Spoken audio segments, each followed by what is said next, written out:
जय श्री राधे कृष्णा। हमारे YouTube channel में आप सभी का स्वागत है। आइए आज हम श्रावण मास महात्म्य का छठा अध्याय आपको श्रवण करा रहे हैं। कल हमने पंचम अध्याय श्रवण कराया था, जिसमें रविवार के व्रत का विधि विधान बतलाया गया था। आज हम छठा अध्याय सोमवार व्रत विधान बतलाने जा रहे हैं। वह किस तरीके से करना चाहिए, किस तरीके से उसका पूजन करना चाहिए, वह सभी हम आपको बतलाने जा रहे हैं। उससे पहले जिस किसी ने भी मेरे चैनल को सब्सक्राइब नहीं किया है तो कृपया उनसे अनुरोध है चैनल को सब्सक्राइब करें और बगल में लगा घंटी का बटन अवश्य दबाएं, जिससे हम जो भी वीडियो बनाएं उन सभी का नोटिफिकेशन आपके पास में पहुंचे। लाइक करें तथा शेयर भी करें। तो आइए अब हम छठा अध्याय शुरू करते हैं। सोमवार व्रत विधान। सनत कुमार बोले कि हे भगवान, मैंने रविवार का हर्ष कारक महात्म सुन लिया। अब आप श्रावण मास में सोमवार का महात्म बतलाइए। तो ईश्वर बोले कि हे सनत कुमार, सूर्य मेरा नेत्र है, उसका महात्म इतना श्रेष्ठ है, तो फिर उमा सहित यानी सोम मेरे नाम से वाले उस सोमवार का कहना ही क्या। उसका जो महात्म है मेरे लिए वर्णन के योग्य हैं, उसे मैं आपसे कहता हूँ। सोम चंद्रमा का नाम है और यह ब्राह्मणों का राजा है। यज्ञों का साधन भी सोम है। उस सोम के नाम के कारणों को आप सावधान होकर मुझसे सुनिए, क्योंकि वह वार मेरा ही स्वरूप है।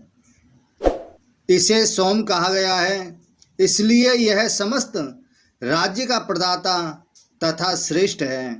व्रत करने वाले को यह संपूर्ण राज्य का फल देने वाला है। तो हे विप्र, उसकी विधि सुनिए। मैं आपको विस्तार पूर्वक बता रहा हूँ। 12 महीनों में सोमवार अत्यंत श्रेष्ठ है।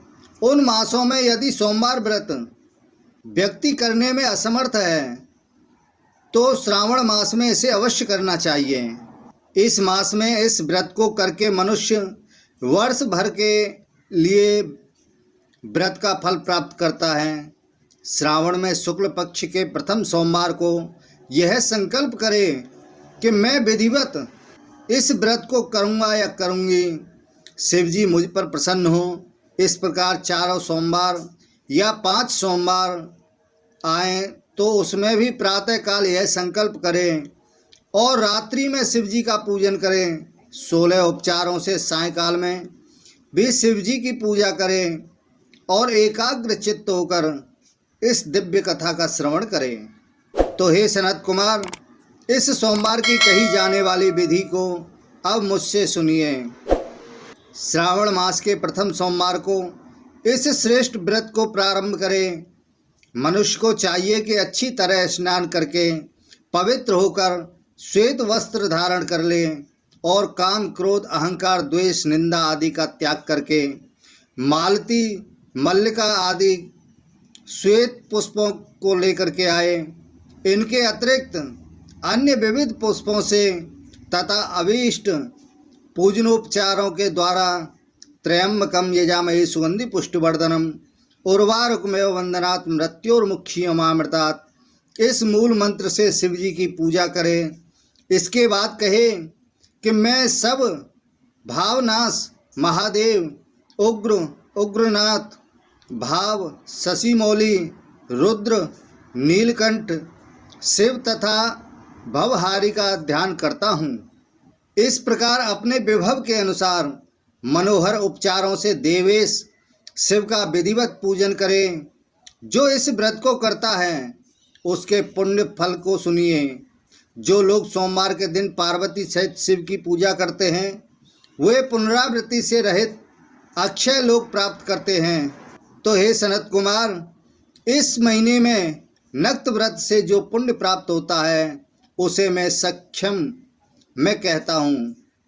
देवताओं तथा दानवों से भी अभेद्य 7 जन्मों का अर्जित पाप नक्त भोजन से नष्ट हो जाता है। इसमें कोई संदेह नहीं करना चाहिए। अथवा इस अत्युक्त व्रत को उपवास पूर्वक करें। इसे करने से पुत्र की इच्छा रखने वाला मनुष्य पुत्र प्राप्त करता है और धन चाहने वाला धन प्राप्त करता है। वह जिस जिस अभीष्ट की कामना करता है वह उसे मिल जाता है। इस लोक में दीर्घकालिक वांछित सुखोपभोगों को भोगकर अंत में श्रेष्ठ विमान पर आरूढ़ होकर वह रुद्रलोक में प्रतिष्ठा प्राप्त करता है। चित्त चंचल है, मन चंचल है और जीवन भी चंचल है, ऐसा समझकर प्रयत्न पूर्वक व्रत का उद्यापन करना चाहिए। चांदी के वृषभ पर विराजमान सुवर्ण निर्मित शिव तथा पार्वती जी की प्रतिमा अपने सामर्थ्य के अनुसार बनानी चाहिए। इसमें धन की कृपणता नहीं करनी चाहिए। उसके बाद एक दिव्य तथा शुभ लिंगतोभद्र मंडल बनाए तथा उसमें 2 श्वेत वस्त्रों से युक्त एक घट स्थापित करें। घट के ऊपर अथवा बांस का बना हुआ पात्र रखें और उसके ऊपर उमा सहित शिव को स्थापित करें। उसके बाद श्रुति, स्मृति तथा पुराणों में कहे गए मंत्रों से शिव की पूजा करें। पुष्पों का मंडल बनाए तथा उसके ऊपर सुंदर चंदोबा लगाए। उसमें गीतों तथा बाजों की मधुर ध्वनि से 7 रात में जागरण करें। उसके बाद बुद्धिमान मनुष्य अपने गृह सूत्र में निर्दिष्ट विधान के अनुसार अग्नि स्थापन करें और फिर सब आदि 11 श्रेष्ठ नामों से पलाश की संध्याओं से 108 आहुति प्रदान करें। यव, व्रीहि, तिल आदि की आहुति दे और बिलपत्रों की आहुति दें। त्र्यंबकम यजामहे इस मंत्र से अथवा षडाक्षर मंत्र से ओम नमः शिवाय से प्रदान करें।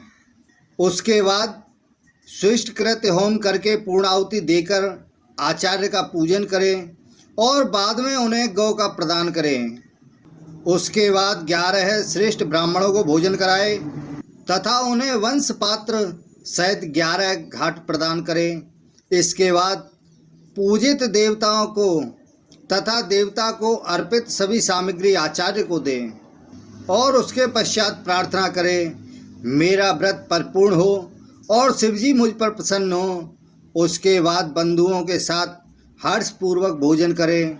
इसी विधान से जो मनुष्य इस व्रत को करता है वह जिस जिस अभिलषित वस्तु की कामना करता है उसे वह प्राप्त कर लेता है और अंत में शिवलोक को प्राप्त होकर उस लोक में पूजित होता है।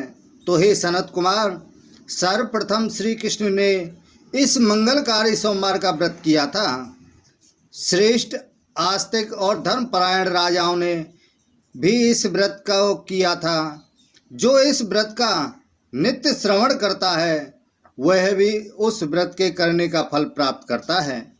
तो इस तरह से इति श्री स्कंद पुराण के अंतर्गत ईश्वर सनत कुमार संवाद में श्रावण मास महात्म्य में सोमवार व्रत कथन नामक 6वां अध्याय पूर्ण हुआ।